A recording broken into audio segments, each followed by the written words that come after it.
Hello students, welcome to my channel Chemistry Guide. In this fourth part of the some basic concepts of chemistry, we will study the points that is atomic mass, average atomic mass, molecular mass and formula mass. At first, we will see what is atom and molecule. Atom, the smallest indivisible particle of an element is called an atom. इलेमेंटचा smallest आणि indivisible particle त्यालाच काय म्हणायचं atom म्हणायचं. आणि atoms हे काय असतात may or may not exist freely. Atoms are may or may not exist freely. Example काय घेता येईल आपल्याला वॉटर. वॉटरमध्ये 3 ऍटम असतात. त्यापैकी 2 atom water contains 2 atoms of hydrogen and 1 atom of oxygen. त्यानंतर molecule. A molecule is an aggregate of 2 or more atoms of definite composition which are held together by chemical bond. Molecule मध्ये काय झालेलं असतं तर 2 किंवा अधिक definite कंपोजिशनचे 2 किंवा अधिक ऍटम एकत्र आलेले असतात आणि त्यांच्यामध्ये which are held together by chemical bond. ते कशाने हेल्ड झालेले असतात एकमेकाशी केमिकल बॉन्डनं. त्याला काय म्हणायचं मॉलिक्यूल म्हणायचं. आणि molecule may contain atoms of same elements of different element. Molecule बघा काही मॉलिक्यूल हे कसे असतात तर जे ऍटम्स असतात ते एकाच इलेमेंटचे असतात आणि काही मॉलिक्यूल मध्ये काय असतात डिफरंट इलेमेंटचे ऍटम्स कंबाईन झालेले असतात. त्यानंतर मॉलिक्यूलच्या बाबतीत आणखी काय सांगता येईल. It is the smallest independent unit of A compound which exist freely. हा काय आहे मॉलिक्यूल म्हणजेच काय कंपाऊंडचं स्मॉलेस्ट युनिट आणि ते कसं असतं विच एक्झिस्ट फ्रीली. एक्झाम्पल मॉलिक्यूलचं कोणतं घेता येईल water molecule. This is about atom and molecule. Then we will study about the atomic mass. Every element has a characteristic atomic mass and atomic mass is the mass of an atom and it is very small For example, mass of hydrogen atom is equal to hydrogen atomचा मास किती असतं 1.6736 into 10⁻⁻24 gram. म्हणजेच ऍटमचं mass कोणत्याही atom इलेमेंटच्या ऍटमचं mass this is a very small quantity and it is not easy to major.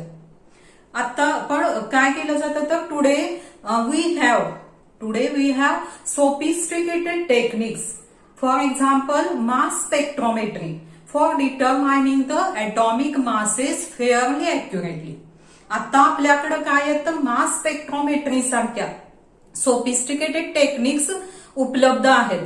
कशासाठी atomic mass fairly accurately determine करण्यासाठी.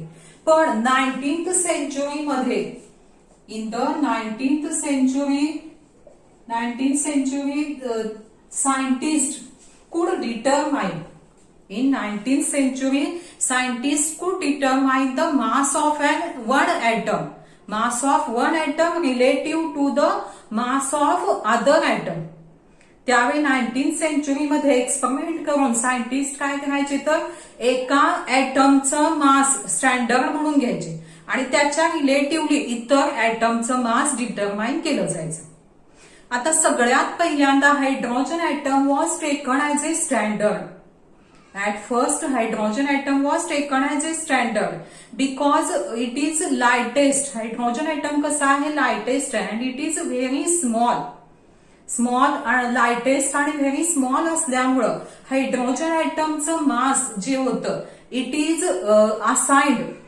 किती असाइंड केलं गेलं तर 1. मास of 1 atom of hydrogen was assigned to be 1. And the masses of another atoms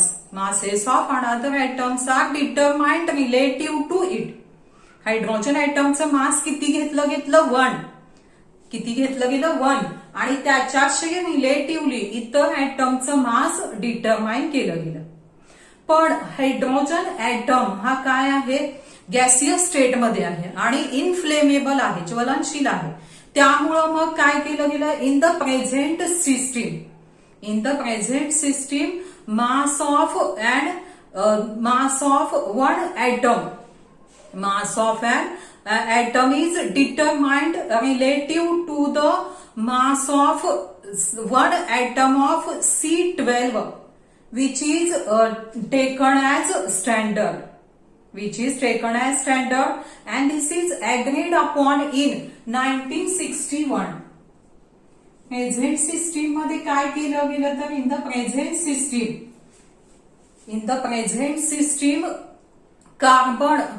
कार्बनचे 3 isotope असतात, carbon 12, carbon 13 आणि carbon 14. त्यातलं कार्बन 12 हा स्टँडर्ड म्हणून घेतला गेला आणि त्याच्याशी रिलेटिव्हली इतर ऍटमचं मास डिटरमाइन केलं गेलं. अँड दस द मास ऑफ, आणि ते कधी अग्री झालेलं आहे, C12 हा स्टँडर्ड म्हणून कधी अग्रीड झालेला आहे, 1961 मध्ये. आणि त्यावेळी काय झालं तर mass of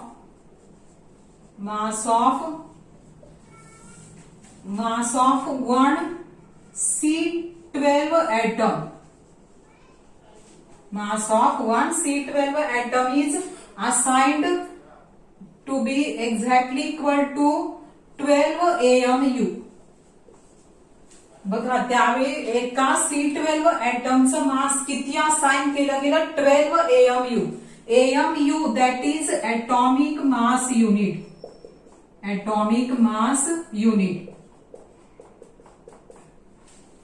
And the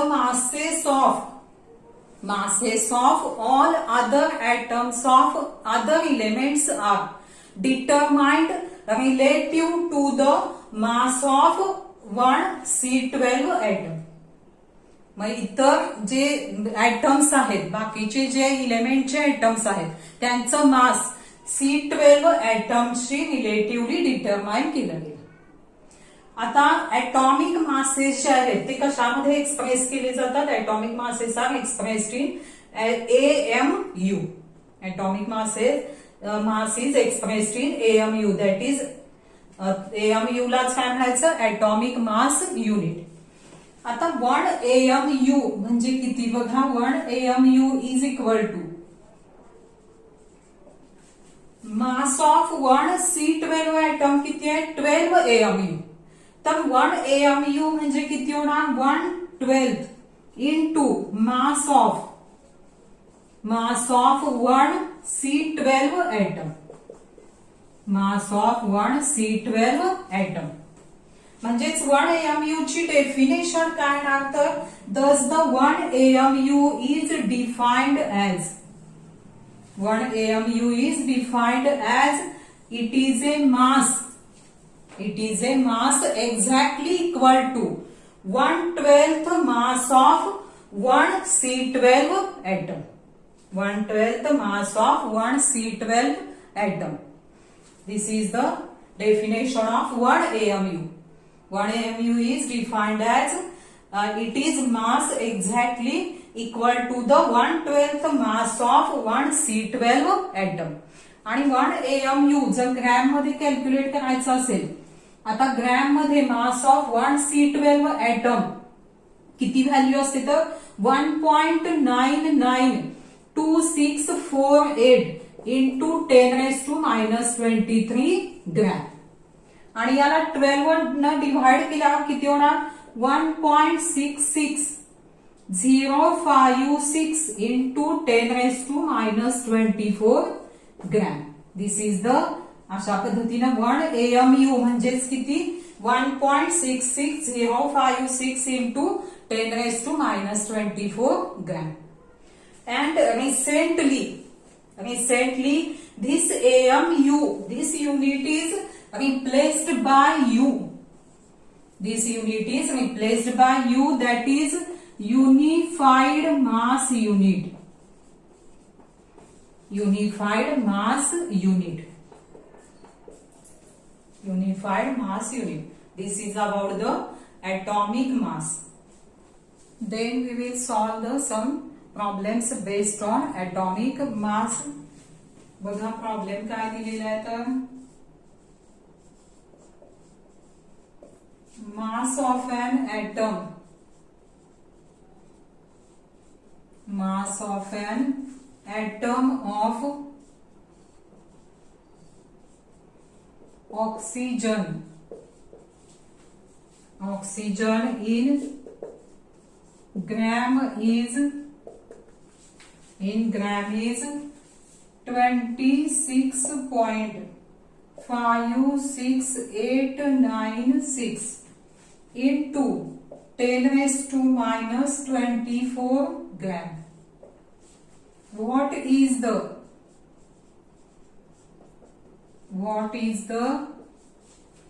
atomic mass?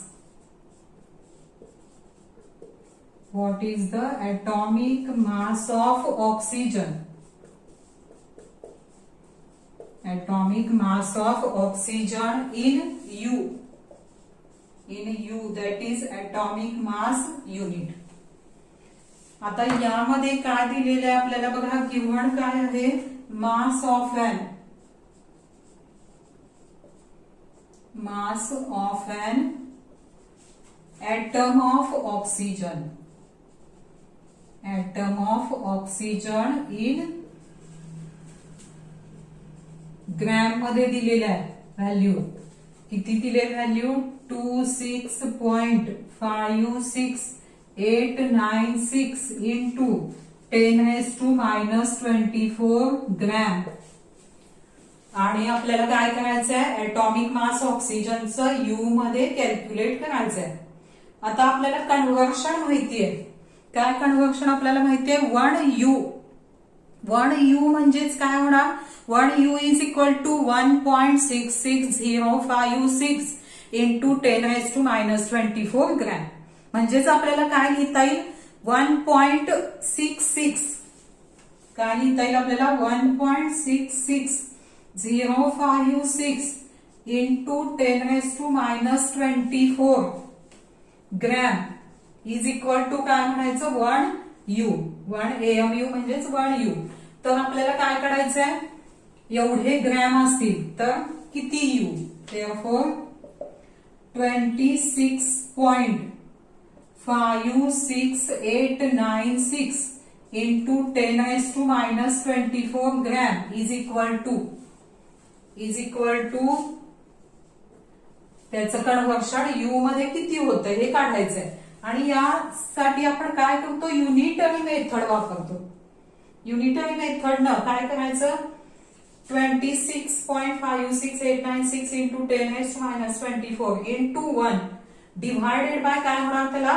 1.66056 into 10 raised to minus 24 केलं तर आपल्याला काय मिळणार?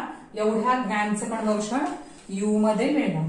therefore is equal to 26.56896 into 10 raised to minus 24 upon 1.6606 into 10 raised to minus 24. आणि ही व्हॅल्यू किती मिळते आपल्याला? 16.0U. एवढ्या ग्रॅमचं कन्व्हर्शन यू मध्ये किती होतं? 16.0U. किंवा असंच जर हायड्रोजनचं आपण काढलं, हायड्रोजनचं पण बघा आता काय दिलेलं आहे तर similarly mass of an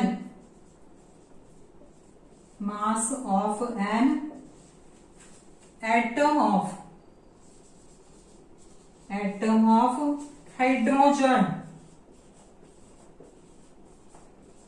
in gram is value किती आहे ती? 1.6736 into 10 raised to minus 24 gram. तर त्याचं पण यू मध्ये कन्व्हर्शन करायचं असेल तर अशीच मेथड वापरता येईल. काय होणार? 1.66 056 into 10 raised to minus 24 gram is equal to परत आपण काय लिहिणार 1 U.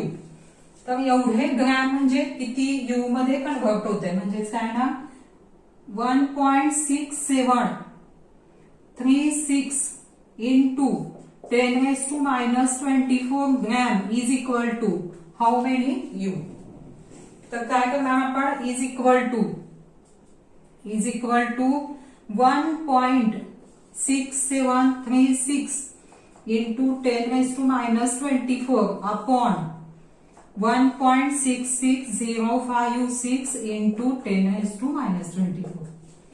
आणि असं एवढ्या ग्रॅमचं कन्व्हर्शन ही व्हॅल्यू जर कॅल्क्युलेट केली तर किती मिळते 1.0078 U.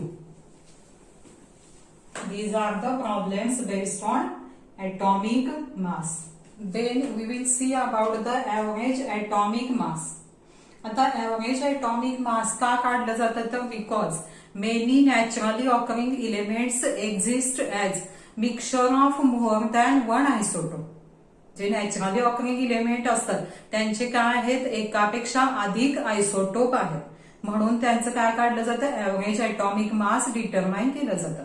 आता यामध्ये आयसोटोप म्हणजे काय तर isotopes are different atoms of same element having same atomic number but different atomic masses. Isotopes म्हणजेच काय तर एकाच इलेमेंटचे डिफरंट ॲटम्स ज्यांचा ॲटॉमिक नंबर सेम पण ॲटॉमिक मासेस वेगवेगळे असतात त्यांना काय म्हणायचं आयसोटोप्स म्हणायचं. कार्बनचे 3 आयसोटोप्स आहेत कोणते कोणते कार्बन 12 कार्बन 13 कार्बन 14. तसंच एक्झाम्पल आणखी कोणतं घेता येईल ऑक्सिजन. ऑक्सिजनचे सुद्धा 3 आयसोटोप्स आहेत O16 O17 O18. किंवा आणखी एक एक्झाम्पल घेता येईल आपल्याला नायट्रोजनचे 2 आयसोटोप्स आहेत नायट्रोजन 14 नायट्रोजन 15. किंवा क्लोरीनचे एक्झाम्पल घेता येईल chlorine existing in 2 isotopic form Cl35 आणि Cl37. असे एक्झाम्पल्स आपल्याला घेता येतील आयसोटोपचे. आता त्यामुळं आयसोटोप्स मुळे काय होतं तर thus the atomic mass of such elements is weighted average of atomic masses of its isotopes. It is the weighted average of atomic masses of its isotope. म्हणजेच काय तर त्यामुळं आयसोटोप असलेले जे इलेमेंट्स आहेत त्यांचं ॲटॉमिक मास हे काय काढलं जातं त्यांचं ऍव्हरेज काढलं जातं आयसोटोपच्या ॲटॉमिक मासेसचं average. It is the weighted average of atomic masses of its isotope. आता इथं एक एक्झाम्पल आपण घेतलेलं आहे बघा आणि त्यासाठी ऍव्हरेज ॲटॉमिक आणि this is called as average atomic mass. त्यालाच काय म्हणायचं म्हणून ऍव्हरेज ॲटॉमिक मास म्हणायचं. मग आता ऍव्हरेज ॲटॉमिक मास कॅल्क्युलेट करण्यासाठी आपल्याला आणखी काय लागतं तर ॲटॉमिक मासेस आयसोटोपच्या आणि त्यांचं रिलेटिव्ह अबंडन्स. रिलेटिव्ह अबंडन्स म्हणजेच त्यांचं पर्सेंटेज ऑकरन्स किती पर्सेंट ऑकरन्स आहे त्यांचं. यापासून मग ऍव्हरेज ॲटॉमिक मास बघा इथं दिलेल्या ह्याच्यामध्ये कार्बनचे 3 आयसोटोप आहेत त्यांचे ॲटॉमिक मासेस दिलेले आहेत आणि त्यांचा relative abundance C12 atomic mass किती आहे 12 U आणि त्याचा रिलेटिव्ह अबंडन्स किती आहे 98.892. त्यानंतर C13 त्याचा ॲटॉमिक मास आहे 13.00335 आणि रिलेटिव्ह अबंडन्स किती आहे त्याचं 1.108. तसं C14 हा जो आयसोटोप आहे त्याचा ॲटॉमिक मास U मध्ये किती आहे 14.00317 आणि रिलेटिव्ह अबंडन्स त्याचं एकदम कमी आहे किती आहे 2 into 10 raised to minus 10. मग ह्यावरून जर कार्बनचं ऍव्हरेज ॲटॉमिक मास काढायचं असेल तर कसं काढायचं तर average atomic mass of carbon is equal to 12 त्या आयसोटोपचा atomic mass into 98.892 divided by 100. त्यानंतर प्लस दुसरा आयसोटोप त्याचा ॲटॉमिक मास 13.00335 इंटू 1 पॉइंट त्याचा रिलेटिव्ह अबंडन्स 1.108 अपॉन 100 प्लस 14.00317 तिसरा आयसोटोपचा एटॉमिक मास इंटू त्याला काय करायचं 2 इंटू 10⁻⁻10 अपॉन 100. आता इथं जर सॉल्व्ह केलं 100 न डिव्हाइड केल्यावर ही व्हॅल्यू किती होणार 0.98892 ही व्हॅल्यू किती होणार 0.01108 आणि हे कॅल्क्युलेट केलं तर ऍव्हरेज एटॉमिक मास कार्बनचं किती येतं 12.011. अशा पद्धतीनं ऍव्हरेज एटॉमिक मास डिटरमाइन करता येतं कोणत्याही आयटमचं. त्यानंतर ऍव्हरेज एटॉमिक मास कसं डिटरमाइन करायचं हे आणखी समजण्यासाठी आपण काय करूया एक प्रॉब्लेम घेऊया. प्रॉब्लेम काय दिलेला आहे बघा calculate the average atomic mass of neon using the following data.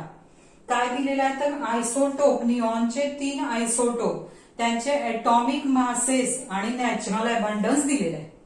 मग आता निऑनचं ऍव्हरेज एटॉमिक मास कसं काढणार आपण तर निऑन 20 जो आहे त्याचा एटॉमिक मास इंटू त्याचं नॅचरल अबंडन्स प्लस निऑन 21 चा एटॉमिक मास त्याचं natural into natural abundance plus neon 22 चं एटॉमिक मास इंटू त्याचं नॅचरल अबंडन्स डिवायडेड बाय 100. असं केलं की आपल्याला काय मिळेल average atomic mass of neon. बघा आता thus the average atomic mass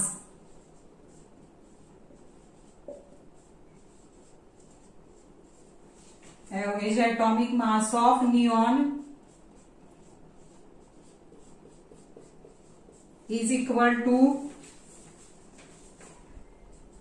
atomic mass of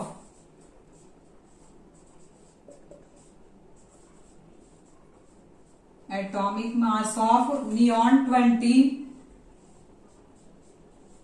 into percentage abundance plus atomic mass of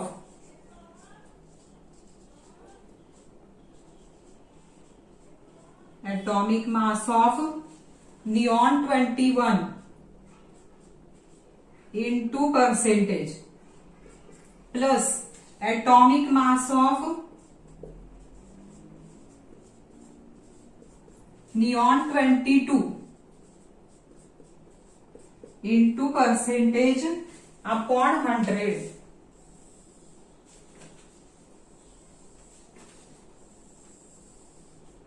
upon 100. आता त्या व्हॅल्यू जर पुट केल्या तर निऑन 20 एटॉमिक मास किती आहे 19.9924 इंटू त्याचं नॅचरल अबंडन्स किती आहे 90.92 plus atomic mass of neon 21 20.9940 into 0.26 plus neon 22 चं एटॉमिक मास 21.9914 इंटू 8.82 अपॉन 100.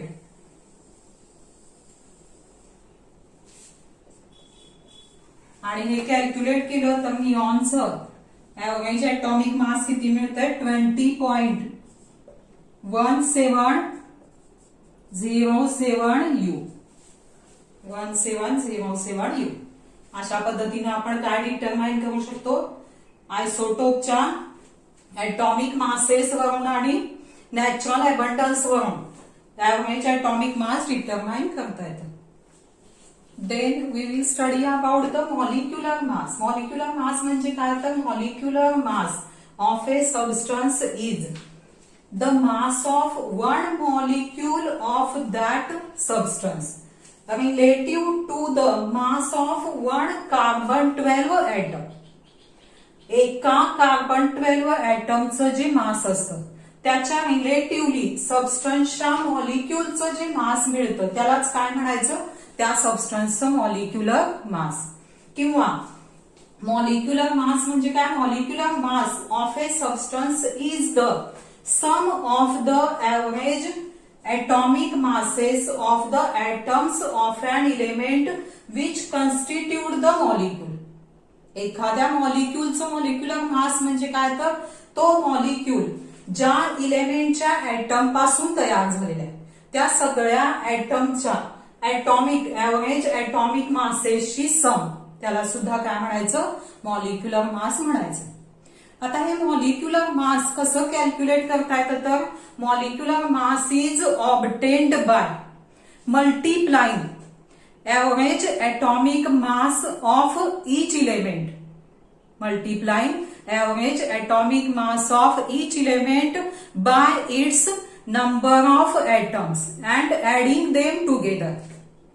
बघा, मॉलिक्युलर मास कॅल्क्युलेट करताना काय करायचं, तर तो जो मॉलिक्युल आहे त्यात जे इलेमेंट आहेत त्यांच्या एव्हरेज ऍटॉमिक मासला त्यांच्या ऍटमच्या नंबरनं मल्टिप्लाय करायचं आणि त्या सगळ्याची ऍडिशन केली तर आपल्याला काय मिळतं, मॉलिक्युलर मास मिळतं. फॉर एक्झाम्पल आपण घेऊया molecular mass of CO2.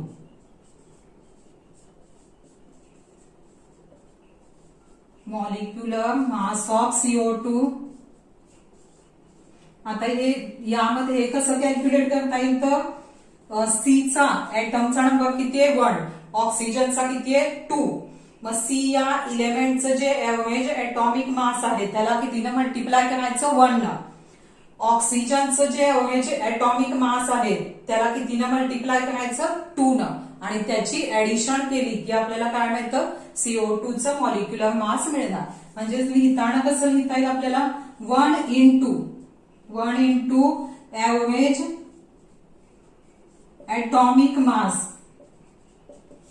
1 into average atomic mass of C plus 2 into average atomic mass of O. 2 into average atomic mass of O is equal to, आता सीचं एव्हरेज ऍटॉमिक मास किती घ्यायचं, 12 plus 2 into ओचं average atomic mass किती, 60. Addition केली तर किती मिळणार बघा, 12 प्लस 32 इज इक्वल टू किती मिळेल, 44U. This is the molecular mass of CO2. आणखी जर एक्झाम्पल्स घेतले आपण, फर्स्ट एक्झाम्पल आणखी घेऊया आपण, H2O जर मॉलिक्युलर मास काढायचं असेल तर कसं काढणार आपण, हायड्रोजनचे 2 ऍटम आहेत, हायड्रोजनचा ऍटॉमिक मास किती, 1. एव्हरेज ऍटॉमिक मास किती, 1. त्यामुळे काय होणार, 2 into 1 प्लस ऑक्सिजनचा 1 ऍटम आहे त्यामुळं 1 into 60 म्हणजेच किती मिळेल, वॉटरचं मॉलिक्युलर मास किती येणार, 18U. किंवा C6H5Cl चं काढूया. कार्बनचे ऍटम किती आहेत, 6. त्यामुळे 6 इंटू कार्बनचा एव्हरेज ऍटॉमिक मास 12 प्लस हायड्रोजनचे ऍटम किती आहेत, 5 आणि हायड्रोजनचा एव्हरेज ऍटॉमिक मास 1 प्लस Clचा ऍटम किती आहे, 1 इंटू Clचा एव्हरेज ऍटॉमिक मास किती येतं, 35.5. आणि हे कॅल्क्युलेट केलं तर व्हॅल्यू किती मिळते, 112.5U. किंवा आणखी एक एक्झाम्पल घेऊया, H2SO4. H2SO4 पुन्हा हायड्रोजनचे ऍटम किती आहेत, 2. ऍटॉमिक मास हायड्रोजनचा एव्हरेज ऍटॉमिक मास 1 प्लस सल्फरचे किती ऍटम आहेत, 1. सल्फरचा एव्हरेज ऍटॉमिक मास किती, 32. त्यानंतर प्लस ऑक्सिजनचे किती ऍटम आहेत, 4. ऑक्सिजनचा एव्हरेज ऍटॉमिक मास किती येतं, 60.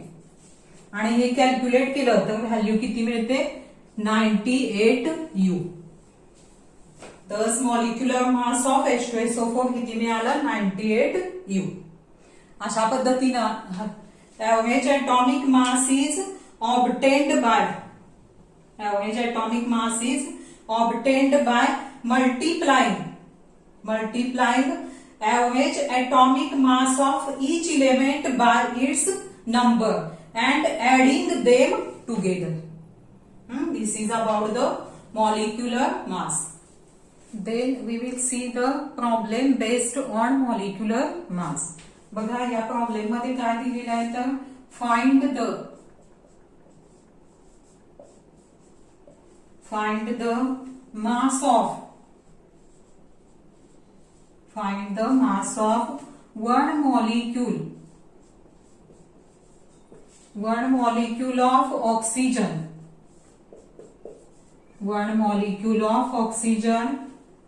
that is O2 in AMU that is U and in grams.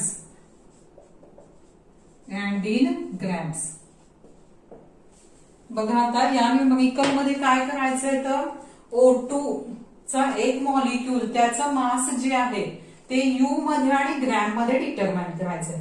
म्हणजेच काय डिटरमाइन करायचं पहिल्यांदा मॉलिक्युलर मास O2 चा आपण कसं काढणार O2 चे नंबर ऑफ एटम्स किती आहे 2 आणि त्याचं इन 2 त्याला काय करणार average atomic mass and therefore molecular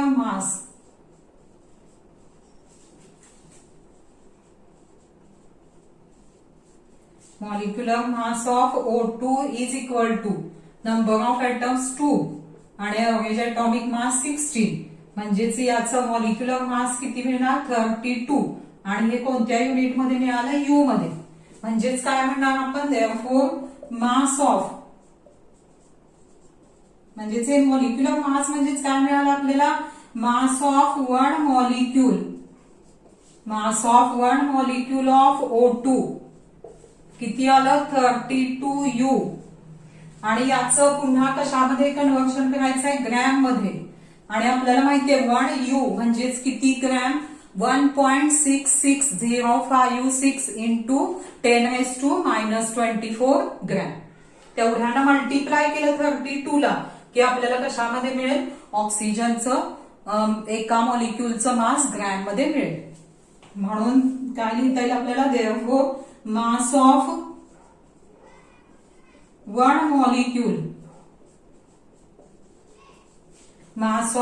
molecule of O2 is equal to 32 into 1.660526 into 10⁻⁻24 gram आणि ही व्हॅल्यू एवढी मिळते 53.1379 into 10⁻⁻24 ग्रॅम. अशा पद्धतीनं पहिल्यांदा मॉलिक्युलर मास म्हणजेच ते आपल्याला काय मिळालं मास of one molecule of O2 in U आणि त्याला या व्हॅल्यूनं मल्टिप्लाय केल्यावर कशामध्ये मिळाली व्हॅल्यू ती ग्रॅम मध्ये. Then we will study about the formula mass. बघा फॉर्म्युला मास समजण्यासाठी some substances such as sodium chloride do not contain discrete molecules as the constituent units. जे आयोनिक कंपाऊंड आहेत NaCl, KCl सारखे त्यांचे काय नसतात डिस्क्रीट मॉलिक्यूल नसतात आणि यांच्यामध्ये काय in such compound such ionic compound या सारखे म्हणजे NaCl, KCl किंवा CaSO4 यासारखे जे आयोनिक कंपाऊंड आहेत यांच्यामध्ये काय झालेलं असते जी कॅटायनिक एंटिटी असते म्हणजे पॉझिटिव्ह आयन्स त्यातले म्हणजे सोडियम क्लोराइड मधले कोणतं येणार सोडियम आणि अँड एनायनिक एंटिटीज म्हणजेच negative ion are arranged in the 3 dimensional structure. या आयोनिक कंपाऊंड मध्ये काय झालेलं असतं तर जी the cationic entities and anionic entities are arranged in the 3 dimensional structure. आणि त्यामुळं जर सोडियम क्लोराइडच्या बाबतीत बघितलं तर in sodium chloride crystal In sodium chloride crystal, each Na plus ion is surrounded by 6 Cl minus ion with all at the equal distance and vice versa. Sodium chloride structure मध्ये पण काय झालेलं असतं, प्रत्येक Na प्लस आयन च्या भोवती काय असतात 6 Cl मायनस आयन्स असतात आणि ते इक्वल डिस्टन्सला असतात. आणि त्यामुळं अशा जे कंपाऊंड असतात ionic compound, for example NaCl, त्यामुळे NaCl is just the formula used to represent sodium chloride though it is not a molecule. त्यामुळे NaCl किंवा KCl हा फक्त काय आहे, एक फॉर्म्युला आहे. इट इज म्हणजे सोडियम क्लोराइड रिप्रेझेंट करण्यासाठी NaCl हा फक्त एक फॉर्म्युला आहे. त्याला मॉलिक्यूल म्हणायचं नाही, तो काय म्हणायचा, फॉर्म्युला म्हणायचा. सोडियम क्लोराइड रिप्रेझेंट करण्याचा NaCl हा फॉर्म्युला आहे. It is not a molecule. Similarly, आणि त्याचमुळे काय झालं तर सिमिलरली एक term formula mass is used for such ionic compounds instead of molecular मास. आता आपण H2O किंवा CO2 यांच्या ह्याला काय म्हणतो, ऍव्हरेज एटॉमिक मासची जी आपण सम करतो त्याला काय म्हणतो आपण, मॉलिक्युलर मास. पण हे जे आयोनिक कंपाऊंड आहेत NaCl, KCl यांची जी सम मिळते ऍव्हरेज एटॉमिक मासची, त्याला मॉलिक्युलर मास म्हणायचं नाही, त्याला काय म्हणायचं, formula mass. A term formula mass is used for such ionic compounds instead of molecular mass. मग आता फॉर्म्युला मास कसा कॅल्क्युलेट करायचा, तर the formula mass of a substance is the sum of, it is the sum of atomic masses of the atoms present in the formula. त्या फॉर्म्युल्यामध्ये जेवढे atoms आहेत त्यांच्या atomic मासची सम, त्या सम केली तर आपल्याला काय मिळतं, formula mass. For example NaCl चं जर कॅल्क्युलेट केलं आपण, formula mass of NaCl, formula mass of NaCl कसं मिळेल आपल्याला, it is the sum of atomic mass of Na plus atomic mass of Cl.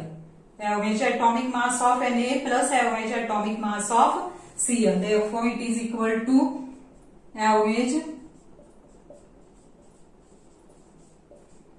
atomic mass of Na plus average atomic mass of Cl.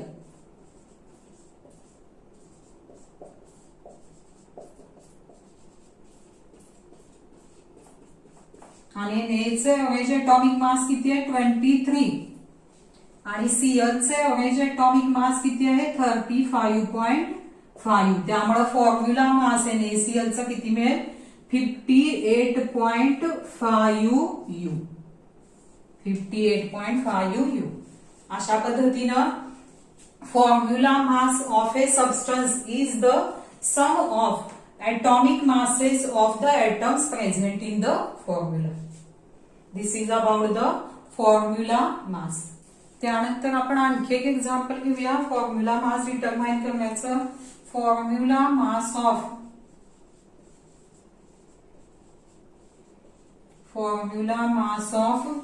CuNO3 twice काढूया आपण. CuNO3 twice. आता यामध्ये काय करावं लागेल आपल्याला, Cu च्या एव्हरेज एटॉमिक मासला 1 न मल्टिप्लाय करावं लागेल, नायट्रोजनच्या एव्हरेज एटॉमिक मासला 2 न, आणि ऑक्सिजनचं, या नायट्रोजन आणि ऑक्सिजनच्या एव्हरेज एटॉमिक मासला 3 न मल्टिप्लाय करावं लागेल, नायट्रोजनच्या 1 न, आणि त्या सगळ्या व्हॅल्यूला किती न मल्टिप्लाय करावं लागेल, 2 न. त्यामुळे असं कॅल्क्युलेट करावं लागेल, ते is equal to average atomic mass of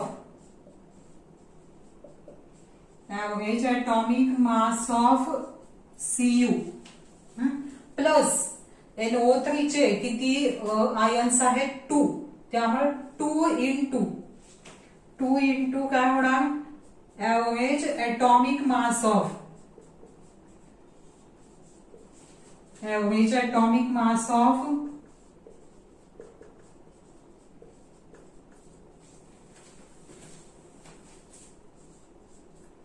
average atomic mass of nitrogen plus average atomic mass of 3 oxygen atoms असे राहते. average atomic mass of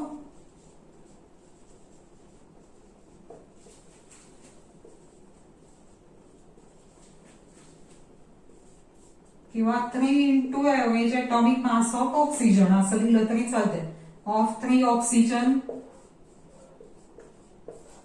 value put केल्या तर Cu चे एव्हरेज atomic mass असतं 63.5 into प्लस 2 into ब्रॅकेट मध्ये काय करणार average atomic mass नायट्रोजनचं असतं 14 प्लस 3 ऑक्सिजन ऍटम्स आहेत त्यामुळे त्याच्या एव्हरेज atomic massला 3 ने मल्टिप्लाय करावं लागेल 3 into 60 आणि ही व्हॅल्यू कॅल्क्युलेट केली तर किती येते 187.5 U.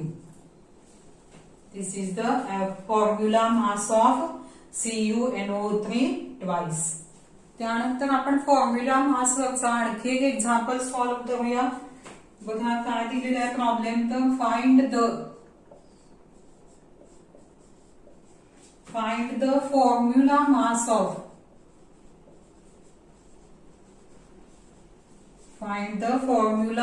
of CaSO4 if atomic masses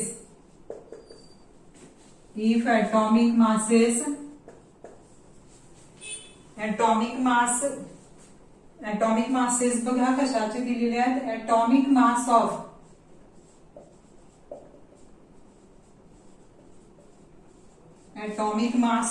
Ca is equal to 40.1 U. त्यानंतर S चे atomic mass आहे 32.1 U and O चे atomic mass दिलेला आहे 16.0 U. बघा आता यामध्ये पण काय करावं लागेल एव्हरेज atomic mass ची सम करावी लागेल. Therefore, formula mass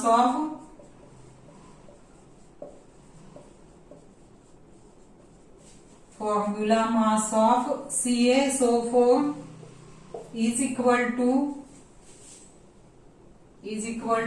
average atomic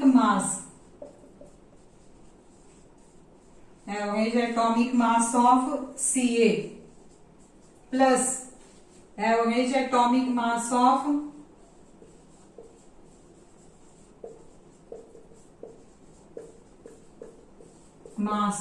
S plus 4 into average atomic mass of O.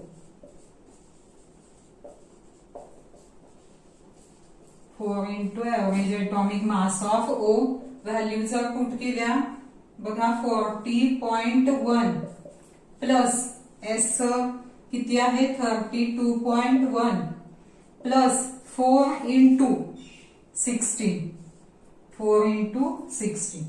आणि ही व्हॅल्यू काढली तर किती मिळते 136.2 U. अशा पद्धतीनं CaSO4 चं फॉर्म्युला मास आपल्याला डिटरमाइन करता येतं.